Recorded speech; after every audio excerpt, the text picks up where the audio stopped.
What if Marvel dropped a trailer for What If today? That would make me very happy. The best geek news.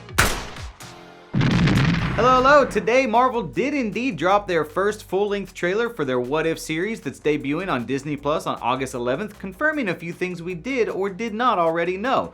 One of those things being Chadwick Boseman's final performance as T'Challa. While that's not ideal, it is bittersweet to know we've at least got one more performance to look forward to. Someone who's not returning to voice their character, it would seem, is Robert Downey Jr., who very clearly is not voicing Tony Stark. It's an imperfect world, but it's the only one we've got. You know, for the longest time, I couldn't understand why Marvel was being so hush-hush about this series. I mean, it's just a Marvel anthology that doesn't really matter in the grand scheme of things, but now, with the aftermath of the events in Loki, one's gotta wonder if these tales are going to be treated like actual stories that are happening on multiverse timelines. Thinking about it too much. You're putting too much emphasis on it. All I know is the What If series were some of my favorite comics growing up, and I'm excited to see what stories we might get. If you remember these, what's your favorite What If storylines from the comics? Tell me in the comments. For me personally, What If number 50 is my all-time fave. What if the Hulk killed Wolverine? Spoiler alert, Hulk doesn't just kill Wolverine, he kills everybody, and I hope that's a What If episode we get, circa 2012, before Hulk got neutered, just laying waste to all of the Avengers and Loki.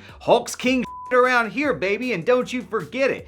You know, maybe that's something we'll see. Probably not. In a recent interview, Kevin Feige said that cast contracts differ from how they used to. Initially, stars like Scarlett Johansson and Chris Hemsworth were signed to 9-picture deals. But Feige said, quote, "It varies project to project, cast to cast, and what they're looking for now are actors who are more excited at the opportunity as opposed to being locked into contractual obligations," which sounds a lot like me, Mr. Feige. I'm happy to play Professor X or Iron Fist if he needs recasting, or anyone really, for free until I'm dead.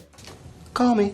Last night on AEW Dynamite, we saw some pretty big debuts, the first of which was Andrade sporting some legit Black Mask inspired entrance gear, and you guys know I love me some Black Mask. I don't know if his Black Mask is better than my Black Mask, but this is not the time to argue about it. Go show those little you don't mess with Roman Sionis!